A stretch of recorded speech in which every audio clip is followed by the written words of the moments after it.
The Sisters Grimm podcast is intended for mature audiences only. Please listen at your own discretion.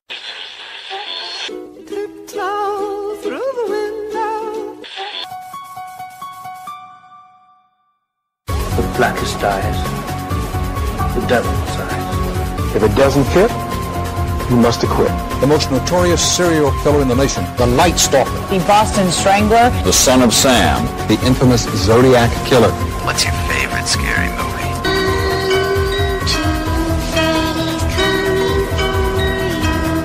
Hi, I'm Chucky. Wanna play? Get away from her, you bitch! Welcome to the Sisters Grimm podcast. How'd you do this? Show you. Welcome, everyone, to the Sisters Grimm podcast. I am your co-host, Holly Freeberg. And I am your actual host, Morgan Freeberg. No, you're also a co-host. I'm just kidding. You're funny. Uh-huh. So we just watched the, okay, let me get this right, Extremely Wicked, Shockingly Evil and Vile teaser trailer for the new Ted Bundy movie, because it's the 30th anniversary, depending on when you're listening. Yeah, wah.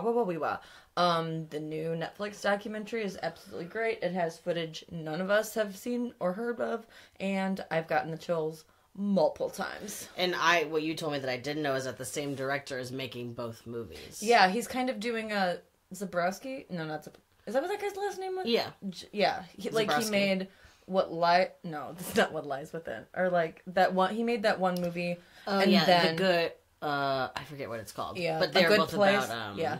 But with Berlinger, it wasn't like Ted Bundy was like, "Hey, do you want to make a movie about me?" Yeah, that's because that would have been really creepy because Ted Bundy is dead. Very. Also, it was in celebration of, or like it's the 30th anniversary of when he was executed. Yeah, obviously, because what else would you celebrate? Yeah, not his birthday. Also, let's say not a celebration. Right. But also kind of a celebration for those of us who love this shit. I guess. But also, it's not good to celebrate his birthday because last year it was Thanksgiving. And we didn't say anything. I didn't say one thing about Ted Bundy on Thanksgiving. Good for you. Good for me. So we had previously recorded this episode and it was deleted, which happens. And so we're gonna do this thing again. Yeah, so this is Indiana Killers Part 2. Y'all didn't get to hear the first one. Y'all didn't hear Part 1. It was just for us. That was just for us. It's just out in the ether. Tuesday's here for Part 2. Yeah, Tuesday wasn't here for Part 1. Tuesday too. Okay, so do you want to go first? Yes, so this is Indiana Killers. Yes, we are talking about murders that happen in the grand old state of Indiana. But also, like, in other places in the Midwest. But, Indiana. But, yeah. Like, Indiana, where the corn grows tall and the people, I don't know.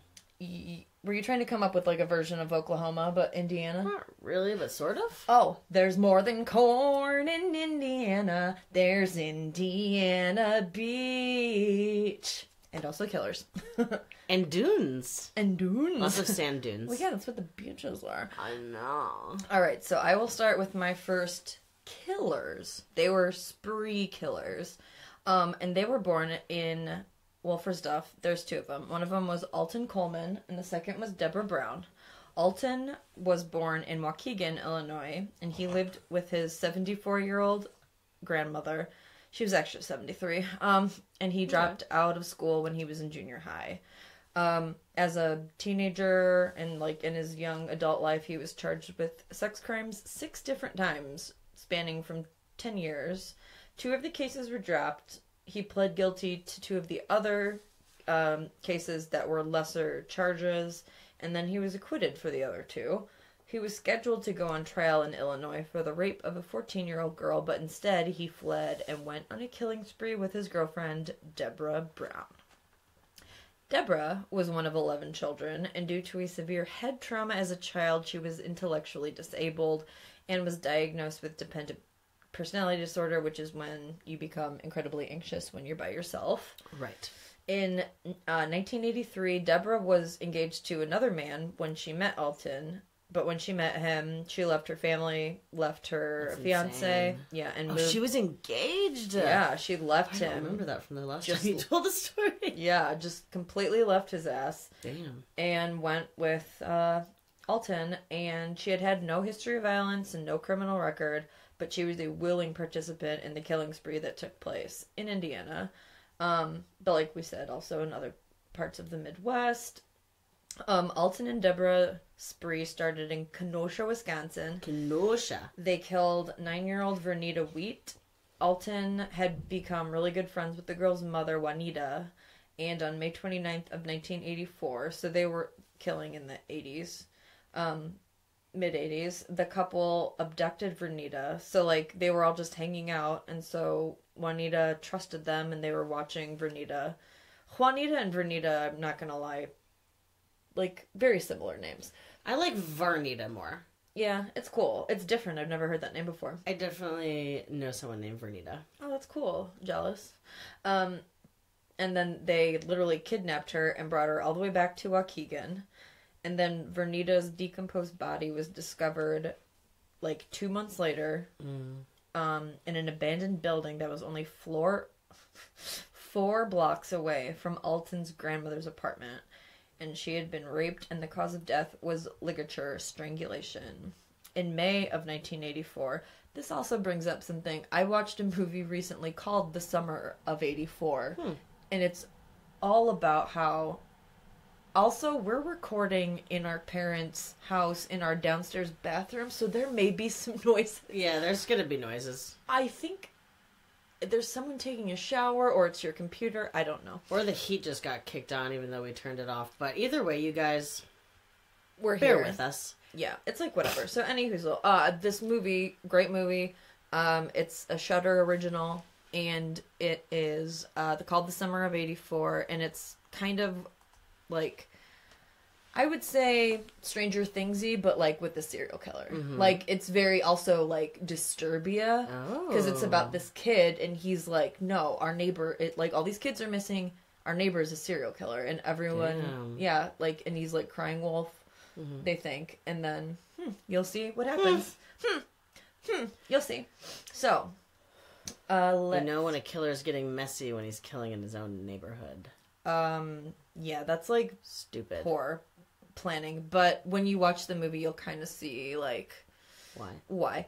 I don't want to ruin it for anybody, but let's see. Okay, so in May of 1984, Alton again became friends. So he had to be charismatic if he was able to make friends so quickly, and let them enough so to have those people let them spend the night at their house.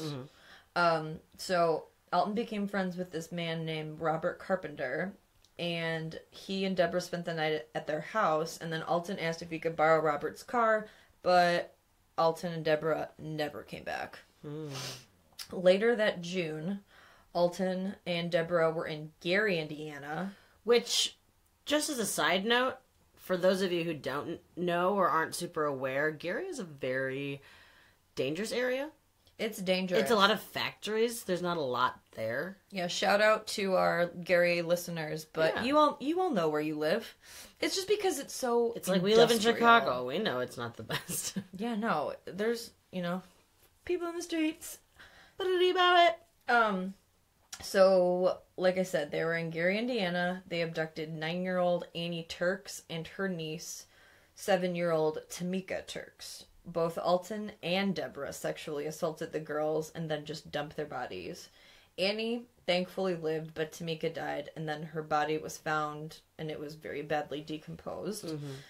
The day Tamika's body was discovered, 25-year-old Donna Williams, also from Gary, Indiana, disappeared on July 11th, but her body was found in Detroit, Michigan, about a mile away from where police found her car. She had been raped and had also been killed by ligature strangulation. The next set of Alton and Debra's murders happened in Dearborn Heights, Michigan. Shout out to Dearborn Heights. Shout out. When the couple broke into the home of Mr. and Mrs. Palmer Jones, both Mr. and Mrs. Jones, or Palmer-Jones, were severely beaten. Alton ripped their telephone from the wall, stole a bunch of their money, and stole their car. The couple then went to Toledo, Ohio, where Alton became friends with a woman named Virginia Temple. She had several children, and her family and friends started being like, we have not heard from Virginia in a really long time. Maybe we should go by the house. Yeah. So when they stopped by, they found that all of the younger children were just, like, huddled in a corner and were just all, like, very scared and upset, and they were all by themselves. Virginia and her oldest child, 9-year-old Rochelle, had been strangled to death, and their bodies were found in the family's house's crawl space. Wow. Yeah. You know what there's a lot of in the Midwest? Crawl spaces. Yeah. No, there's places that don't, like, some homes in some places, they don't have basements. Well, yeah, in California there's too much sand. Yeah. It's, like, weird. Well, sandy places like Florida, too. There's not a lot of... Yeah, I would imagine. Yeah, I'm guessing it's probably very hard to lay down cement in sand. Yeah, I could be talking out of my ass, but I think that's a thing. Yeah, I'm not a construction worker of any sort, but I can only imagine. But, like, I don't... Well, but, like, also people in the South don't really have basements, I feel like. Yeah. Well, maybe they do. I don't fucking know. Any hoozle. There's nothing soxier than a finished basement. Oh my gosh, our basement literally looks like, you know... My God, our basement in our parents' house is literally a horror movie. No, you know the opener for the first season of American Horror Story? Yeah. Our basement. No, but our basement's so much more gross. And like, old looking. Disgusting wise. Yeah, our basement's the same, except it's not like haunted. The basement in The Conjuring, it's still grosser than that. Yeah, we had to close off one of the doors because there was, like, asbestos. Oh, shit, I didn't know that. Yeah. There's a lot of spiders down there. A lot of spiders. A lot of... There's, like, a weird hole. It's scary. Anyway. Yeah, there's this whole hole thing. There's this whole thing with the whole thing. So, the morning that Virginia and her child's body were found, Alton and Debra entered the home of Frank and Dorothy Duvendak of Toledo. He tied them up with a phone cord. This is so weird, probably, maybe, like, to, like, our listeners who, like, maybe... No, I don't think we listen to anyone young enough who, like, doesn't know at one point there used to be landlines that had very long, curly cords. Yeah. That, like, when you would get it, like, twisted, and so it couldn't go back, and your mom would get really mad at you. When you would be, like, into a boy, so you'd, like, twirl your whole body around the car, and then you get stuck, and then you'd accidentally suffocate to death. And then you die. And then your crush hears you die. And then He's like, hello. When Bae hears you die. Yikes. So, anyways. Anyhoozle. So they just stole the Duvendak's car and some money. They also took one of Mrs. Duvendak's watches. Ooh. So later that day, they visited the home of Reverend Miller Gay and his wife, Catherine, in Dayton, Ohio. Alton and Debra stayed at the house with them. They went to church with them the next day. And then the Gays dropped Alton and Debra off in downtown Cincinnati. Cincinnati, Cincinnati. Hey. Do you remember that song? No. From the Drew Barrymore Babes in Toyland movie? No, I don't know if Keanu Reeves is in it, dude. I don't think I've ever seen that. Oh my god, it's great if you haven't. A great Christmas classic to watch in January. So... the next day after they'd been dropped off in Cincinnati, the 15-year-old Tani Story from Cincinnati disappeared. 8 days later, her raped and decomposed body was found, and Mrs. Duvendak's watch was found underneath her body. Connecting the two, obs. Alton and Debra were caught by the police and were eventually convicted with the rape and murder of Tani, and were both sentenced to death. Although, deaths... just kidding. I will talk about this part later. I forgot. I should have went in and altered my notes from last time. Yeah, because you already fucked up once. Yeah. But Part 2, Holly still sucks. Part 2, I still suck.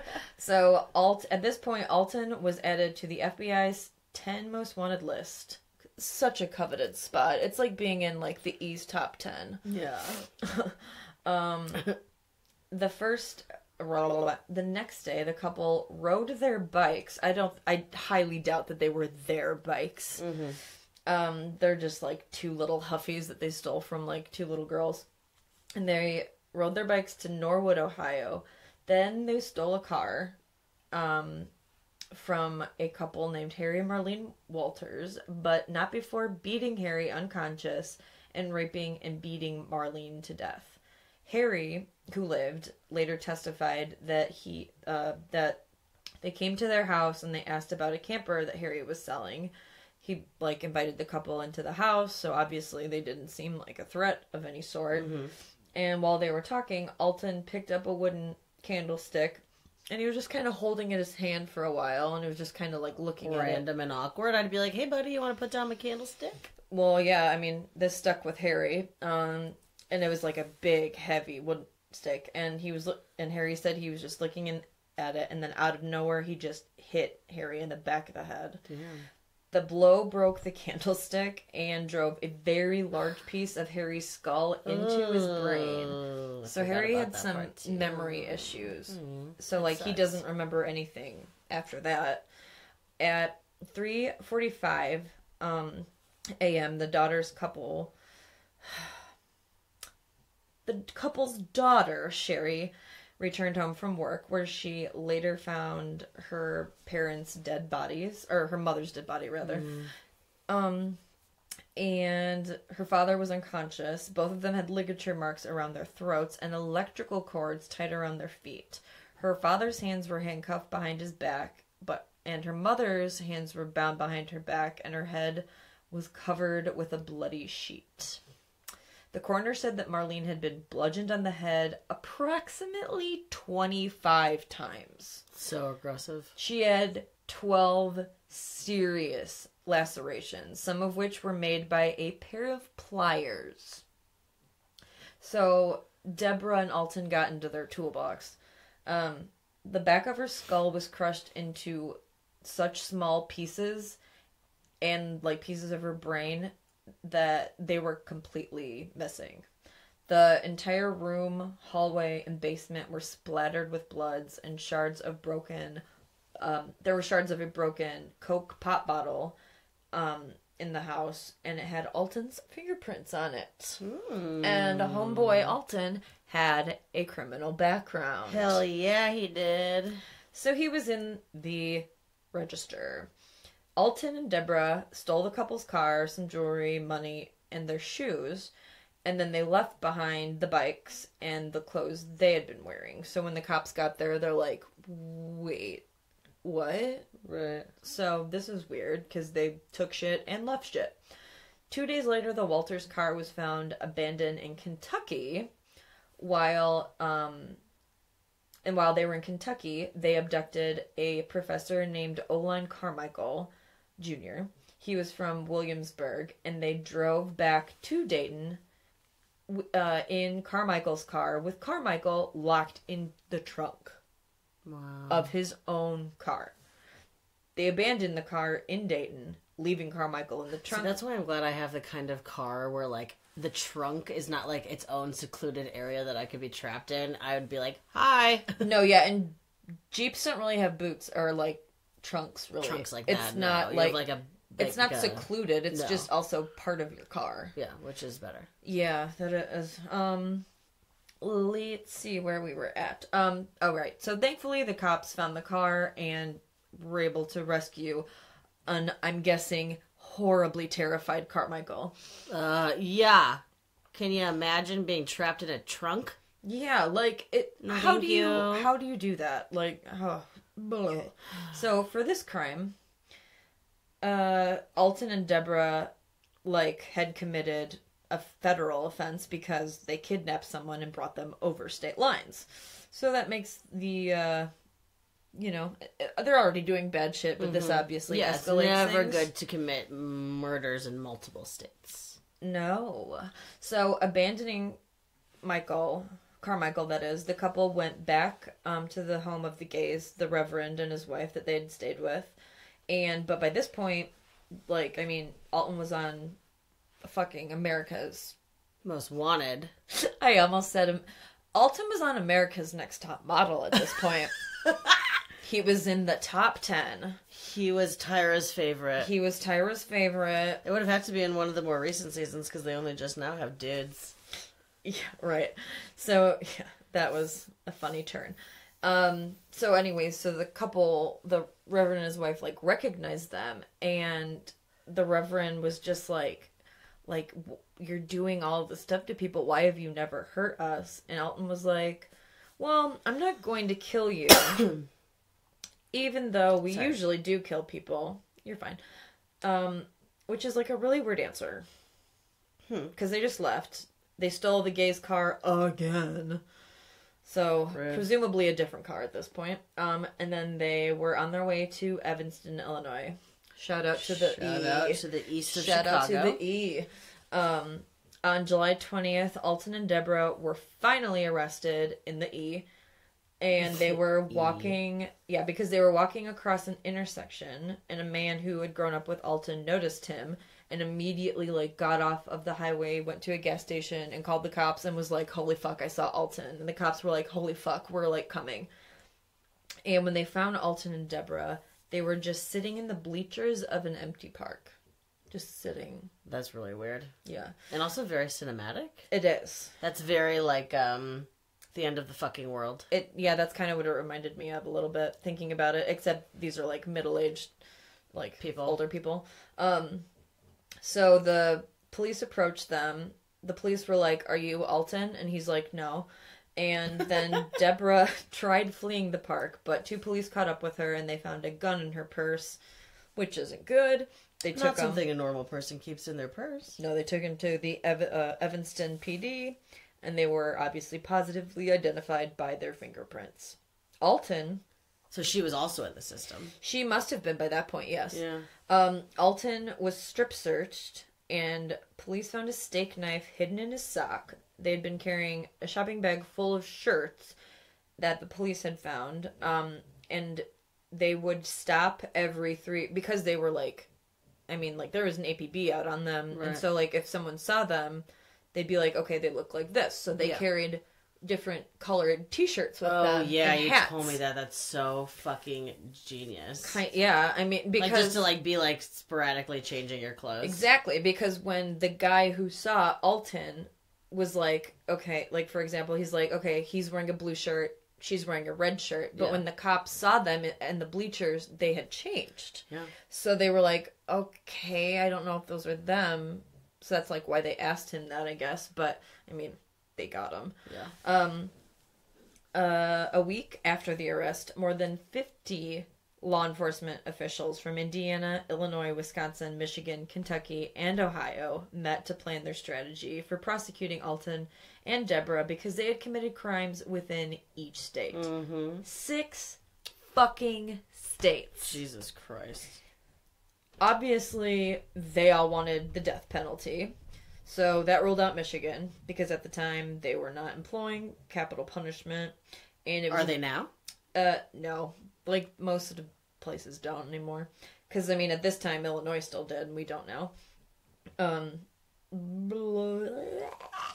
Okay, so, it was ruled that they were going to be tried in Ohio, because according to the United States Attorney, Dan K. Webb, he said that we are convinced that the prosecution in Ohio will most likely result in the quickest imposition of the death penalty against Alton and Debra. Because to drag out that many trials in that... Yeah, that's those why many it's states, so that's shitty. Just... That's so shitty. It's so shitty for all of the victims, because that means they're picking... I mean, they're only tried...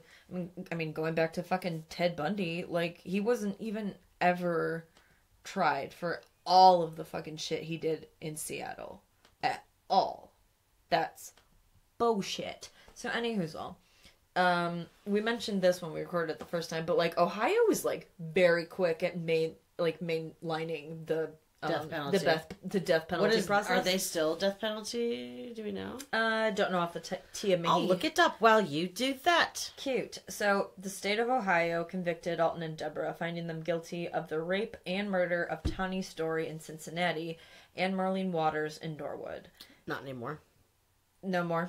Nope. Just Alabama, Florida, Kentucky, South Carolina, Tennessee, Virginia, Arizona, California, and Utah. Is Illinois on that list? No. Oh, cool. Just the ones I said. Okay, cool. So, they were both sentenced to death. Alton appealed to the Supreme Court multiple times between 1985 and 2002, but his arguments didn't change the justices' mind, and his conviction was never overturned. They're like, no. You need to die, homie. Mm-hmm. I don't know why I keep calling people homies. Debra was originally sentenced to death for complicity in the crimes, but in 1991, there was a psychologist who met with Debra a lot, and she could sense, obviously, that, Debra had mental deficiencies. Mm-hmm. So her death sentence was commuted to just life in prison because of her IQ score and her master-slave relationship with Alton as a result of her dependent personality disorder. So, despite like I said, previous violence recording before the killing spree, Debra showed no regret at first for her acts, and during the sentencing phase of her first trial, she sent a note to the judge that said, "I killed the bitch and I don't give a damn. I had fun out of it." Which isn't written correctly, but still creepy. She was also given the death sentence for Tamika Turks, who had been killed in Indiana, but that sentence was commuted to 140 years imprisonment last year.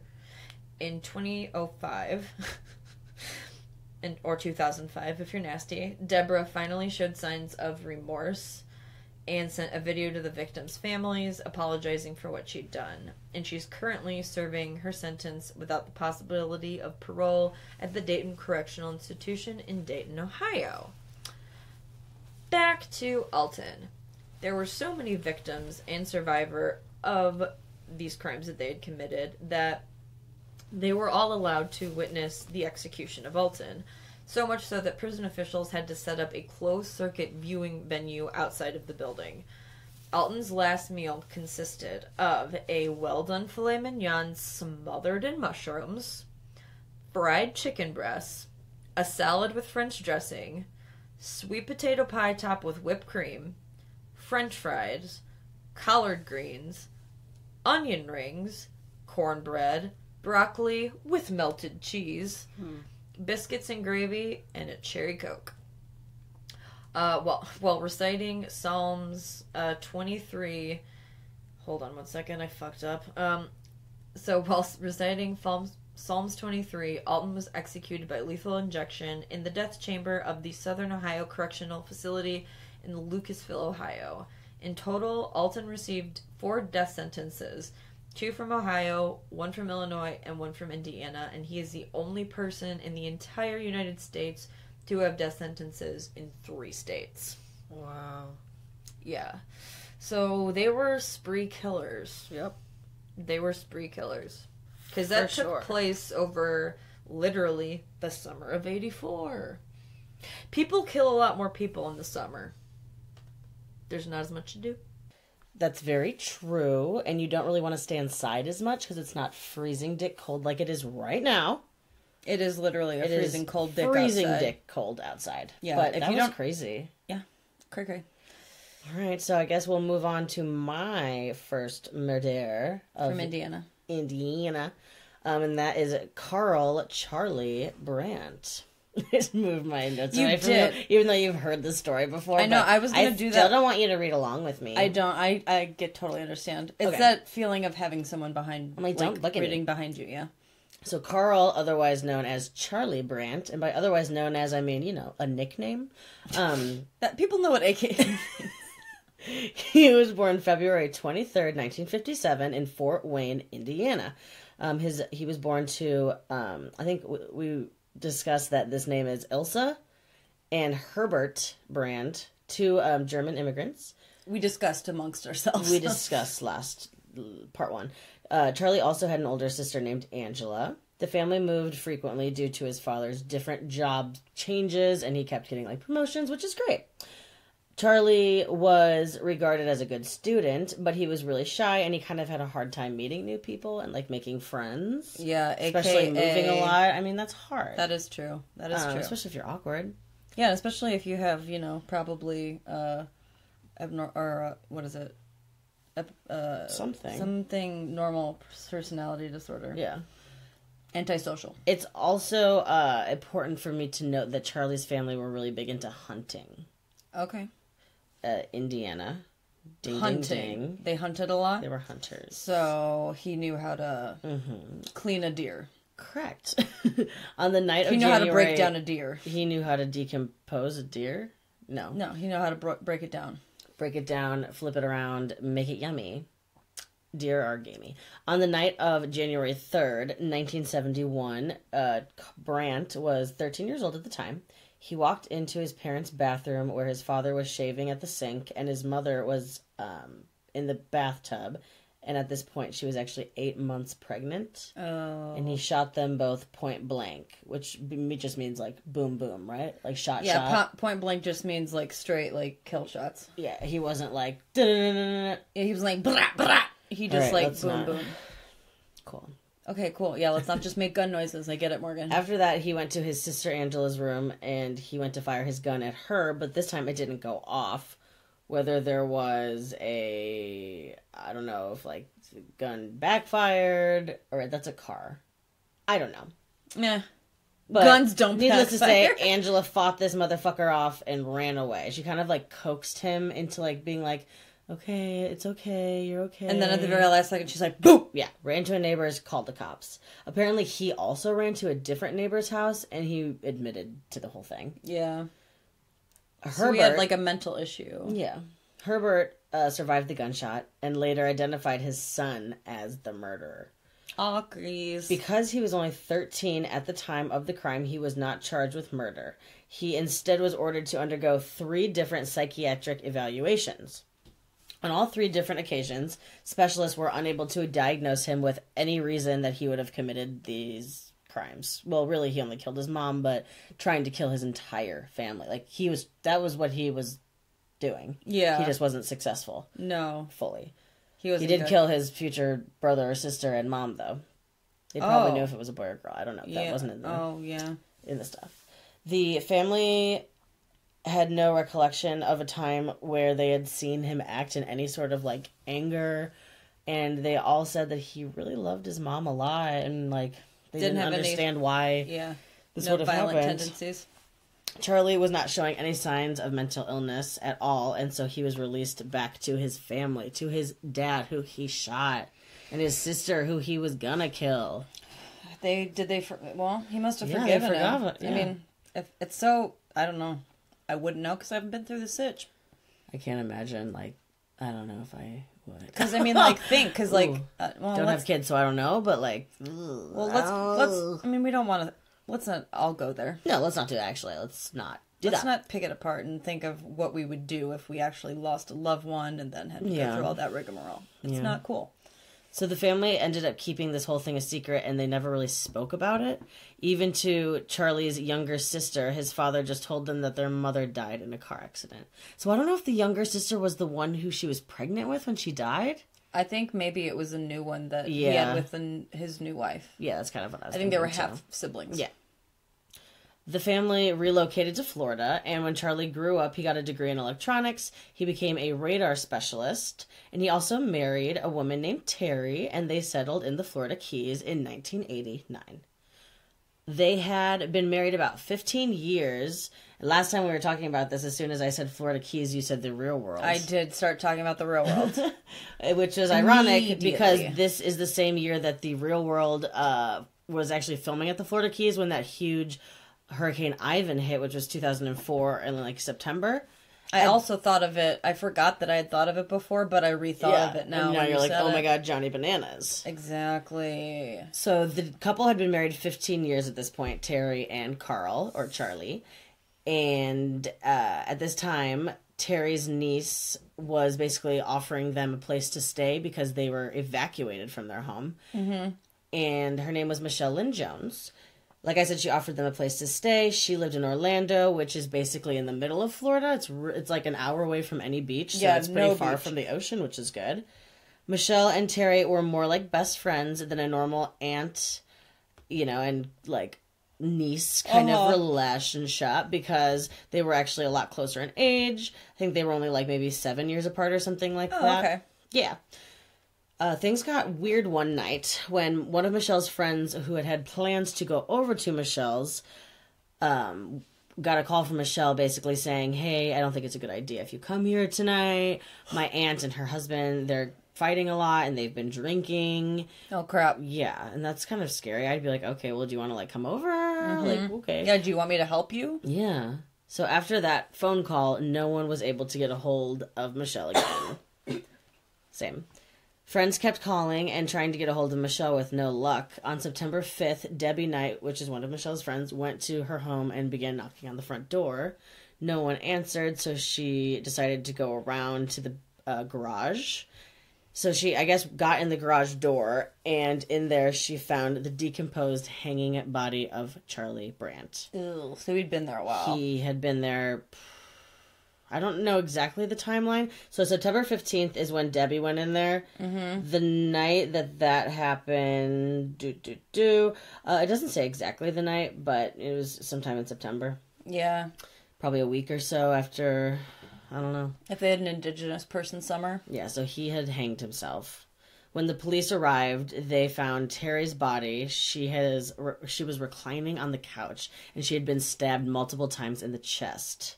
Michelle's body was also found, and it had been decapitated and disemboweled. Oh. Yeah, he cut her heart and her organs out. Oh.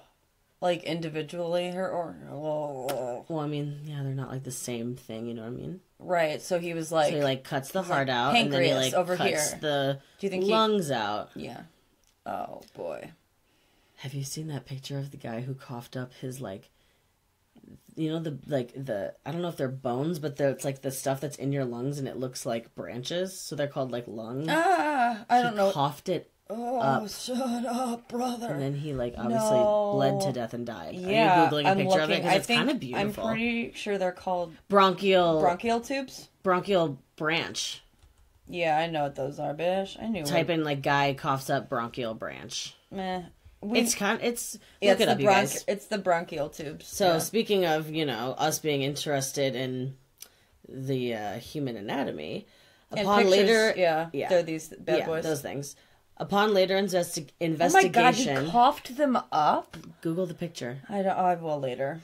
Upon later investigation, Brandt had an extensive collection of surgical books, and his online history showed an obsession with watching autopsy videos and snuff films where girls were being, murdered and their bodies were being, like, they're being snuffed. They were dead, yeah. Due to the heinous and familiar similarities in this particular case, a search of Florida's old cold cases started being looked into. Once they started searching, they were able to link Brandt to 26 unsolved murders in Florida dating back to the 70s. None of them have been completely confirmed. There's also a lot of kills that they don't necessarily know who it was. Okay. Or wait, I'm sorry. That's with my next guy. It's cool. These ones are all what they go with his MO, like people's hearts were cut out. But he's not there to say anything, and there wasn't no like definitive. It's not like they can find his like fingerprints or anything like that. Yeah, and it wasn't like it was on his property and they found their property and all that stuff. That's unfortunate. It's a really sad story because like he could have been put away for a while, or at least treated, even though he wasn't showing signs. That doesn't mean that that is a sign. Showing something. Yeah, killing your mother is a sign, regardless of whether you're testing positively or not. Yeah, a psychopath can go through so many tests and they won't seem completely fine. They're fine because that's how their brains have been taught. Yeah, to blend, to act how you're supposed to act. Mm-hmm. I don't know if anyone's been watching the new season of Riverdale, but there's a really badass part when Betty is like, what's that test? The ink blot test? Oh, she's having that done, and Rorschach? And she's saying what she's actually thinking of in her mind, but she's like, come up with something good. So she's like, pony, but in her head she's like a demon. And so it's like her trying to like. I just be like. The new season of Riverdale is fucking awesome. Vagina eating a pussy. I don't know, a vagina? I don't know, a butterfly? I don't know, they all a look like vagina butterflies. eating a vagina? But yeah, that was a vagina that's also... It just reminds me of the butterfly effect. Always, and yeah, always. I'm like Ashton Kutcher. Seriously. Amy Smart. Amy Smart. Yes, I can never think of her name. So... That was that. That was, yeah. So now... we're going to get to my guy who, when I read everything about him, was referred to as the John Wayne Gacy of Indiana. But spoiler alert, turns out when Morgan was reading information about her second guy, he was also killed. Yeah, we were texting, and I was like, Holly was like, my guy's like the John Wayne Gacy of Indiana, and I was like, wait. My guy's the John Wayne Gacy of Indiana. I was like, whoa, Indiana has 2 John Wayne Gacys? No way! Lucky. Stop. So, unlike John Wayne Gacy, Herb's murders are very mysterious, and very little is known about his actual victims because he killed himself before he was ever arrested. He killed at least 20 gay men in the Indianapolis area during the 80s and 90s when Herb was in his 30s and 40s, which, I mean, I'm just old now, I guess, and I'm just coming to terms with that, I think, is probably what the, thing is. Well, I mean, I just keep thinking, and we talked about it with the Gacy episode, when we realized he was 35 years old when he got caught, we literally, shat out our bronchial tubes. I know. It literally, and bronchial trees, that's what they're called. Yeah. But, and watching the Dead Bundy thing now, motherfucker was only 28 years old. But he looks in his late 40s. I know. That's why I asked you, at the time, I was like, wait, how old was he? Because he looks really old. Yeah, I mean, in the 80s, during all the trial stuff and when he's sentenced, that I believe, he would be in the 40s then, or in his 40s because he was born in 46. But anyway, back to Herb Baumeister. Like Gacy, he was able to get away with his murders because, oh, Jesus Christ, shut up. That's so gross. I know. I pulled up the picture, you guys, of the thing he coughed up. No, I would... It was like a medical marvel. Did he immediately die afterwards? He bled out and died, yeah. Oh my god. How does that happen? How do I stop that from happening? Did he vape too much? I don't remember. I was talking to someone about it, and I don't... Don't look at other pictures. Don't look at other pictures. Don't look at other pictures. Let me You get can back watch to talking gross about movies, this. but you can't look at real shit? I'd rather look at real shit. Is that weird? No, I've looked at real shit too, but I just don't want to right now. Okay, fair. Fair. So, he went undetected because, like Gacy, he had a very good facade of being, an upstanding citizen. He was a loving family man. He was, was living 2 lives. One as a husband and father, and the other one as a sadistic serial killer. Mm-hmm. By day, he worked as a store owner at a retail store called Save a Lot. Not the Save a Lot. The one and only. There's a Save a Lot chain, depending if you're from the Midwest or not, of, grocery stores. They're kind of like Aldi's. Yeah. They're not as good as Aldi's, but... No. These were, retail stores. And he had 2 of them, and they were very successful. And he became very wealthy, and he bought himself a $1 million home and estate that he called Fox Hollow Farm in Westfield, Indiana. And I'm guessing $1 million back in, the fucking 80s could buy you, oh my god. Yeah. So much. So much. That guy on Fire literally bought that island for $1 million, didn't he? 1.5. Allegedly. I don't think he bought Allegedly. Shit. Yeah, no, I don't think he did shit. So, Herb had a wife named Julie of 25 years, and they had 3 children, 2 daughters and a son. And he showered his family with love and affection. He wasn't, mean to them in any way. He wasn't abusive at all. The family would often spend summers at their vacation home that they had at a nearby lake. But Herb would always stay back, saying that he needed to be there to watch the stores. In 1994, while Herb's son was playing out in the forest on the family's property, he found 2 human skulls. And he ran and told his mom, and when he showed her, she went back and they started digging up other human bones. And when Julie asked Herb about it, he said that they were from his father. He had gotten them from his father, who would use them in while he was in medical school. Mm-hmm. Never explained how they got buried on their property. You'd think if you inherited, usually, we have stuff that we've gotten from our grandparents. Yeah. They're not buried in our backyard. No. He's like, no, no. So, but, Julie did not ask these questions. So she just took it and was like, all right. In 1993, the police received a call from a young man saying that he had almost been a Herb... I can't talk right now, you guys. I'm so sorry. He had almost been a victim of Herb, but that Herb called himself Brian Smart. And it's weird how the name is Herb, but the word is herb. Go on. It is. No, I completely fucking agree. It's also weird that the name Sean is sometimes spelled Sean. I feel like we've talked about... Hi, my name's Scene. Hi, my name's Cian. Hi, my name's Cian. Otherwise known as Sean. Or Sean. Yeah, it's like, excuse me. So, he also claimed that this Brian man had also killed one of his friends, which he did. And like I said, tried to kill him too, but he didn't really have any other information. But the police told him to keep in touch with them whenever he saw them. Like, they were very involved. They weren't, like, just like, okay, you're gay, shut up, go away. Yeah. You know, they were, like, very concerned with this. They were like, keep us posted. And so... It wasn't until 2 years later that the man called back and said that he'd seen Brian Smart again, but this time he was Brian Smart, that is, rather, and Herb, was driving around. But this guy was able to write down his license plate number, and when the police ran the plate, they found that the car was registered to Herb Baumeister. And so this is when... Baumeister. Meisterburger from that one movie. Oh, now I want a cheeseburger. Me too. And so this is when they started monitoring and surveilling his activities. And this is also when Herb started to get a little paranoid, as anyone would. As a serial killer. You know, like any other serial killer. You know when you've killed someone and done, like, the most illegal act there is? Or at least one of them, I guess. Yeah, it's not a good one. It's that one. So,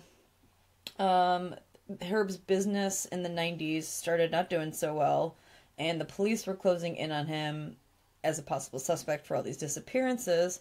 And in November of 1995, the police went to the house and asked if they could search the property. Obviously, Herb was like, no. No, please. He's like, no. Like, no reason why.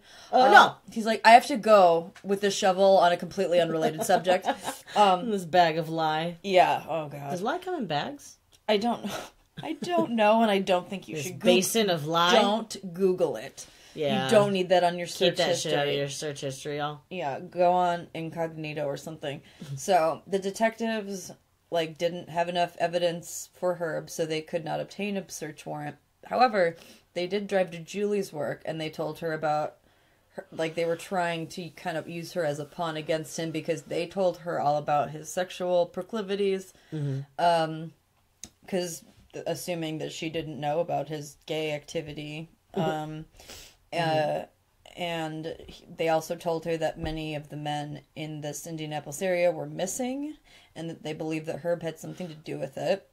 They were just like, okay, no, probably not. She's like, that couldn't be Herb. Herb is, amazing. He's amazeballs. He's, the best husband ever. He wouldn't do it. And so when she got home, she asked him about it, and he was like, no, it's fine.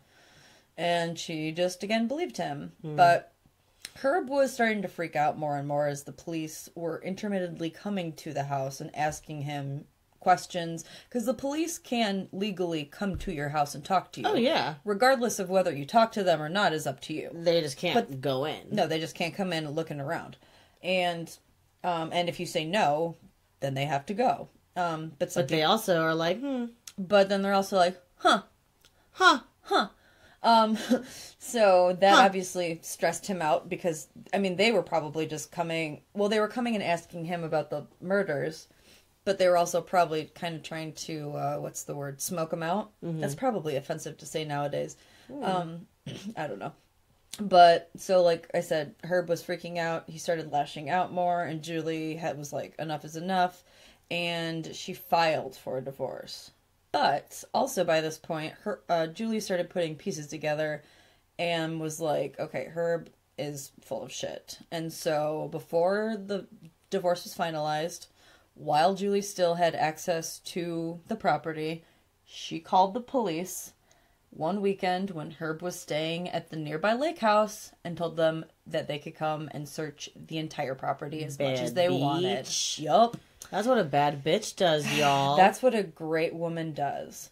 So, the police... Seeks justice. Yeah, man. She couldn't look herself. No. Well, she could have looked herself and just called him and hey, I found this. I mean, true, but she wanted them. Well, she also, maybe she realized she would have been stomping all over a potential crime scene. I don't know. That's accurate. Also, you know, once you see some human bones, you props don't want to see anymore, especially because the police searched the wooded area on the family's property and found hundreds of bones, and the investigators found the remains of 11 men. Wow. So, like I said, Herb is out of town. That's very Gacy using his own home as burial spots. Exactly. Which is fucking stupid. And, like, you don't, like, people may not, who aren't from the Midwest may not realize, or you do, I don't know, but the Midwest is pretty flat. You can watch your dog run away for 2 weeks. And it is just barren. Like, it is just like corn and soybean fields. Yeah. It is just nothingness. And, like, woods. And, like, yeah, and so there's some place, and especially in Indiana. And so, like, you'll come upon, and, like, they lived on a farm, so they lived out in the middle of nowhere, and, I mean, I have friends. No neighbors. Yeah, so you don't have a neighbor for a couple miles. No one can hear anything. No one knows anything, and you think, I mean, like, this is your property, and you think you own everything. Also, the added zest of being, I'm guessing he was a psychopath. So anyway, so he's out of town, and he's panicking, and he calls his brother to ask for some money, and his brother is like, well, actually, the police are at your house right now searching the property because they have found human remains. Lots of them. Like, a bunch. Lots of them. Yeah, so on July 3rd, Herb fled to Canada. He wrote a suicide letter noting his failed marriage and business, but never mentioning the killings, and he parked his car at Pinery Provincial Park in Grand Bend, Ontario, and he shot himself, and he was not found until 8 days later. Herb never confessed to the murders, obviously, but the police had all of the evidence they needed to positively prove that Herb Baumeister was responsible for the murders of these 11 dudes. Excuse me. In 1998, the police connected him to the murders of 9 other men. Between the years of 1980 and 1990, 9 men were found murdered in the Indiana-Ohio area along Interstate 70, giving this killer at the time, which they did not know was Herb, the I-70 Killer. The men's bodies were found partially clothed, and the majority of them had died from strangulation. The remains obtained from Herb's property also showed that some of what they could from some of the remains showed signs of strangulation too. I mean, I think when they found the bones, it was kind of like I'm gonna just bring all of this back to Ted Bundy because that's what I've been watching lately, but it's like with Bundy how they literally just found remains. Like, you can't like determine death if you only have bones that you know you can't put together. Because there's literally can't nothing put anything that you back can. Together. Yeah, there's no way to you've no idea how the body was. I mean, not really. Yeah. So, although he played the role of an upstanding citizen and family man as an adult, he had a little bit of a troubled past, which could possibly explain what he grew up to become. As a child, Herb's father took him to a psychiatrist who diagnosed him with schizophrenia and possibly multiple personality disorder. But also keep in mind this was probably like, I don't know, not to discredit these psychologists in any way, but I mean, this predates a lot of the... Yeah, they were on like the DSM 1 probably at this point. So, but anyways, also one of Herb's childhood friends said that he liked playing with dead animals. You'd think that friend would not be his friend anymore once he realized his play friend with dead animals, especially know. Probably back in the day when there was nothing to do. Well, but Herb went so far as one day while walking to school, he found a dead crow and he put it on his teacher's desk. You know how, like, some kids give their teachers an apple? Herb gave his teacher a dead animal. Crow. Dead bird, the nastiest animals. And a crow, the one animal that, like, means that's pretty, death. like, punk, honestly. Yeah. So, also, on another occasion, he peed all over his teacher's desk. I really did not like authority. Yeah, and at another point, when he was, like, had another job, he was working at the DMV, and he peed on a letter to the governor. Like, that's just rude. Like, ugh. Someone just has to rude and gross. that. So, out of the estimated 20 plus victims Herb murdered, only 8 have been identified. Damn. And we only have their names, which are Johnny Bayer, who was 20, Alan Wayne Broussard, who was 28, Roger A. Goodlett, who was 33, Richard D. Hamilton, who was 20, Stephen S. Hale, 26, Jeff Allen Jones, 31, Michael Kieran, 46, and Manuel Resendez, 31. I'm sorry, we do not know more about you boys. Yeah, that's really sad. In our That's hearts. crazy. He is very John Wayne Gacy, just, in a different kind of way. Yeah, and it just sucks that we don't have the same kind of information. Yeah. So that these families could have more peace. It's weird that something that crazy happens and you don't hear about it the way you hear about John Wayne Gacy or Ted Bundy. Exactly. Like, that's crazy fucking too. Also, some of these victims' families, I mean, the details may just not be as publicized as the other ones. So my hope of hopes is that these families have found peace and know more than we do. Mm-hmm. Which is totally cool. Yeah. So, on to the last Indiana killer. Yes, so this is my personal John Wayne Gacy of Indiana. Yeah, like my personal... We should do Idaho next. My own... Is that what that movie's called? My Personal Idaho? I don't know. My own personal John Wayne Gacy. So, this next guy's name is Larry Eyler. He was born December 21st, 1952 in Crawfordsville, Indiana. Crawfordsville, Indiana. Crawfordsville, Indiana. So a few of Larry's murders took place in his home state of Indiana. Stop reading my notes. But he was also known as highway killer because he traveled all around the Midwest committing his crimes. Wait, kind mine of like was on the people. highway too. Whoa! Sorry. Other states that Eyler killed in were Wisconsin, also in Kentucky, in Ohio. I don't know how to do the Ohio accent. I think actually Ohio is the most just normal people talk. I think it's like the most middle. It is. And last but not least, Illinois, where we reside. And that is also where he would later be tried for his crimes, but we'll get back to that. So Larry grew up in Indiana. He was the youngest of 4. He had an abusive father and a mother who would often send him off to live with friends and family because she couldn't take care of him. That sucks. That doesn't do good for a child's developmental. So Larry dropped out of high school his senior year, but he did earn his GED later, and he did a couple years of college, but never received any sort of a degree. Just as, some background stuff. Yeah. Unknown to his family and friends, Larry began having homosexual feelings, which in his case made him lash out in both anger and in sex, which equals angry sex, which we all know can be fun, but also can be dangerous if... safe words. Gotta get your safe words. Tornado. Tornado. Pineapple. Laundry. That's one, yeah. John Wayne Gacy. That's mine every day. Yeah. So Larry shares... You just Kaiser Sose them and Speaking say of anything John Wayne in the Gacy, back. he shares a lot of similarities. His first kill took place on March 22nd of 1982. A body was found in the outskirts of Lexington, Kentucky. A man named Jay Reynolds was identified as the man, and he had been stabbed to death.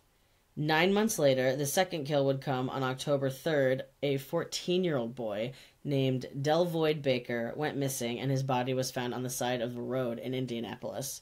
He had been strangled to death. Then later on October 23rd, Stephen Crockett, a 19-year-old, was found just outside of Lowell, Indiana. He had been stabbed 32 times. Fuck. 32. Yeah. I interrupted you last time, too. Always. Pretty much always. Yeah, it doesn't matter what it's called. He stabbed that person way too many times. Yep. So now Larry would move to Illinois. He left the body of Robert Fowley in a northwest field in Joliet. Oh, God. Which is really close to where we are right now. Yeah, real close. Because we're in our hometown, which is only maybe not even an hour from Joliet, 45 minutes? Yeah, it's probably around the area where we spun out last night. Yeah, and almost fucking died on I-80. Oh, God, it's scary out there, you guys. If you live in Chicago or anywhere where it's like this, if you live be anywhere safe. Being affected by the polar vortex right now. I thought we almost died last night. Yeah, Morgan and I, spun out, and we had to drive, 5 miles an hour the rest of the way home, and we're just ugh. So after this kill, on Christmas Day of 1982, another body was found dumped on the side of the road. Later, it was identified as John Johnson. 3 days later, he would commit another murder.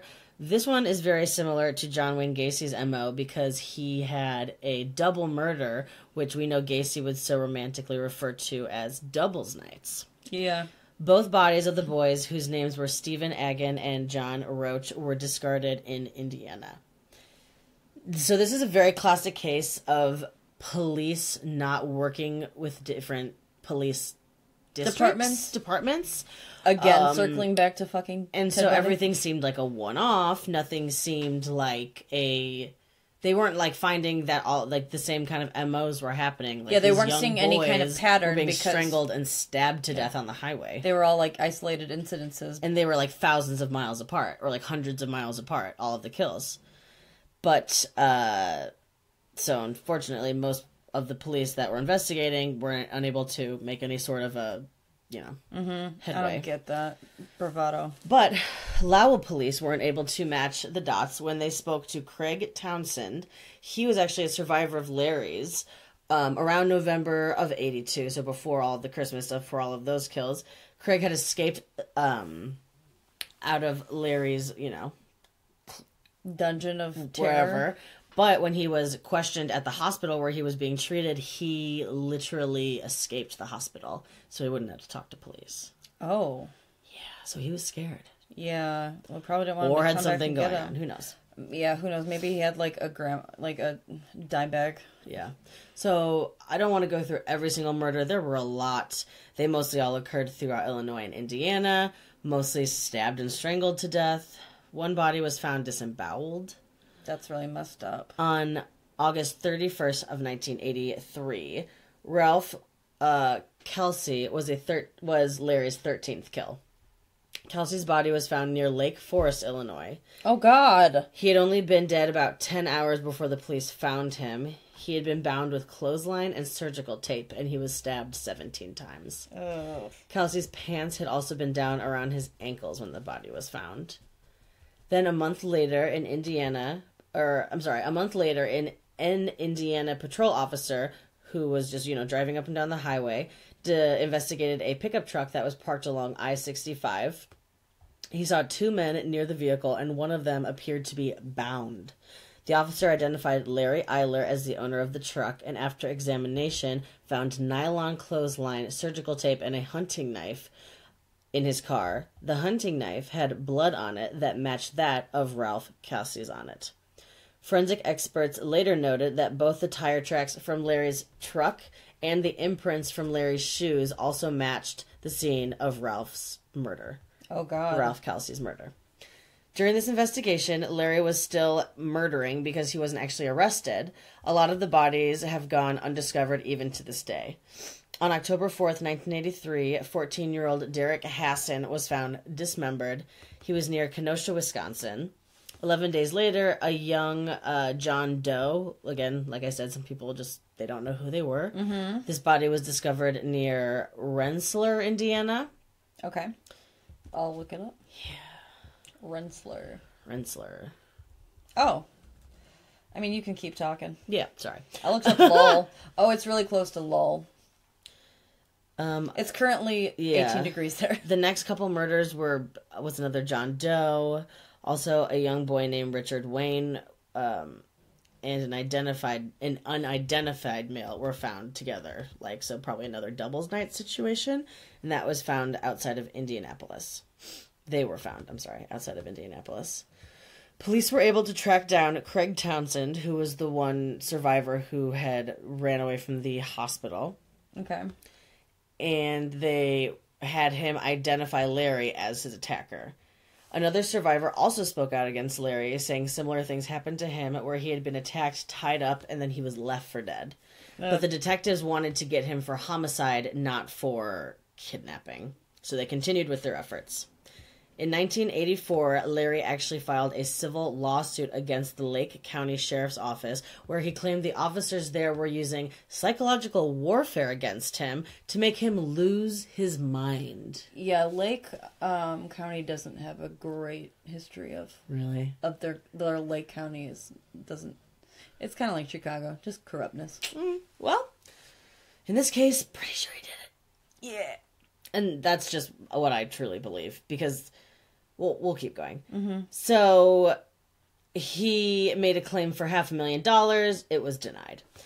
As he left the courtroom for that case, he was arrested for the murder of Ralph Kelsey. He was held on a $1 million bond. However, during a pretrial hearing, all of the evidence that was found in Larry's car had to be excluded because of the way that the police officer found all of it. He didn't have any sort of a warrant. He just looked in his car, and that's what he found. Fuck. Yeah.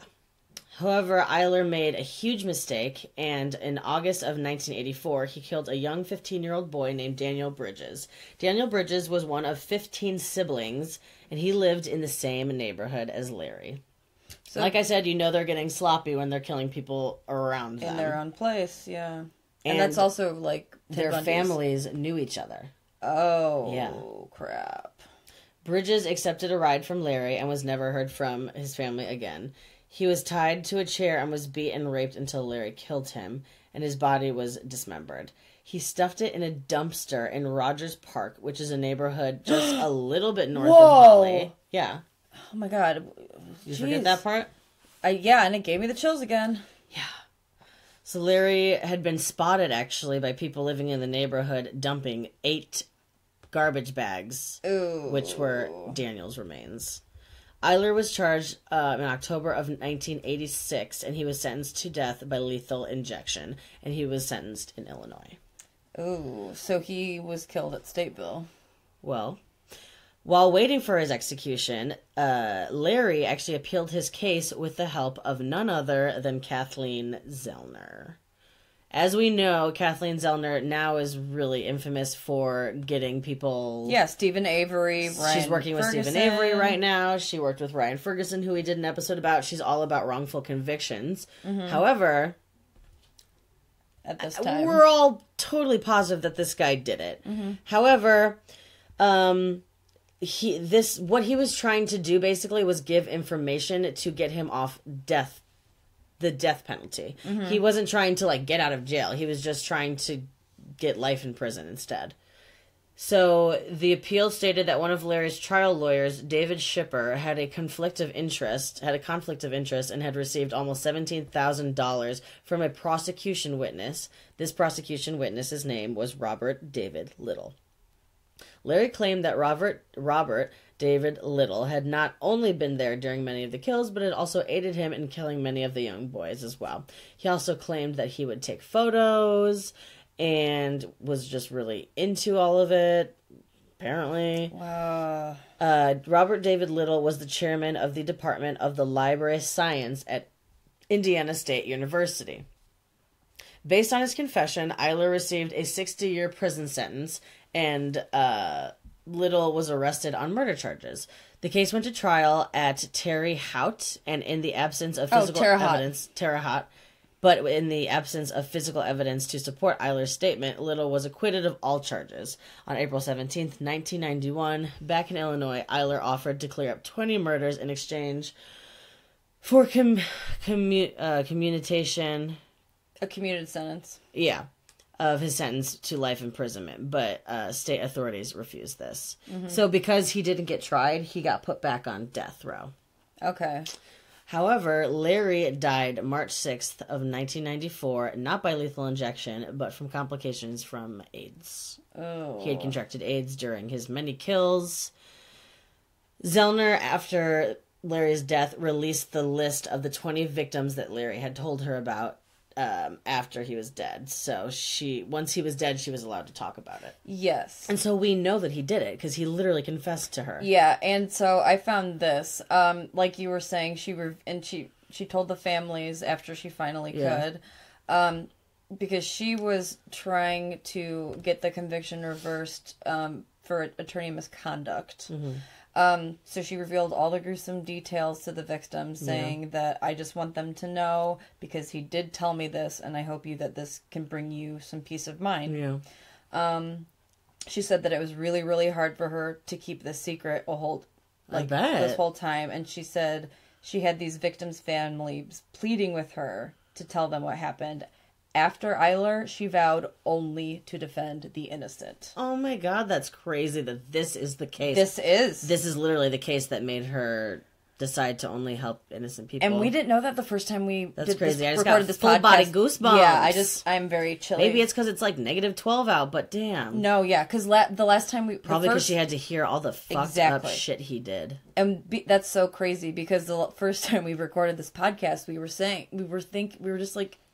like, Kathy, you're our girl. Like, yeah, what are you doing, girl? What are you doing, girl? But hey, and then you gotta figure it out. And then eventually. we were like, hey, maybe this is the one that did it, and this is the one that did it, because she had this weight on her and was like, I can't do that again. Yeah. So wow. Well, because talking to actual murderers is probably fucking awful. Well, yeah, and he confessed to how many 20. Yeah, he confessed all of the gruesome details. Yeah. Every single thing to her, and he was kind of like Gacy, Gacy, where he didn't remember people's names. Yeah, and he confessed all of this to her after he had secured her as his attorney. So she had her hands tied. Yeah, she couldn't back out of it. She couldn't tell anybody because of attorney prep. Yeah, exactly. She had to keep it a secret until he died. And then that is no longer a thing because he's dead. Yeah, because he died of AIDS. Yeah. Mm-hmm. Wow. So that's Indiana Killers. Yeah, I was looking at the map, like, to see, like, and all of our guys kind of killed in the same, like, I mean, Illinois is and a kind of all state. In the 80s and 90s, exactly, right? all the same. I mean, Fuck. That's when, like, serial killers were, like, the thing. Because people can't really be serial killers anymore because everyone is recording everything now. So it's kind of hard to get away with anything. Well, and this forensic analysis stuff is crazy 1,000% now compared to what it was then. Yeah. I mean, yeah, like when, like, back, just finding bone fragments, police would be like, ugh. But now they're like, okay, we can work with this. We can work with this. We can work with this, which is great. And which is why more cold cases need to be opened up. Yeah, that was what's crazy about the last story, how they opened a bunch of cold cases in Florida and found some things. Yeah, thank God they did. So that has been our episode of the Sisters Grimm. You can find us on podcast. Yes, good. You can find us on podcast. We podcast. Do we? Is that what this is? I don't know. Is this a podcast?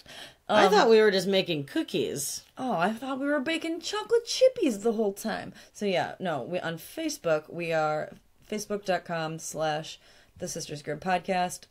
On Instagram, we are at The Sisters Grimm Podcast. On Twitter, we are Sisters Grimm Pod, and we have a website that's just The Sisters Grimm Podcast. Yes, we do. Please rate and subscribe. We'd love it if y'all did that. We would love it. We would love it so much. We would absolutely love that. We would love it so much, you guys. You guys. Please. All right, y'all. That's it from us. .org.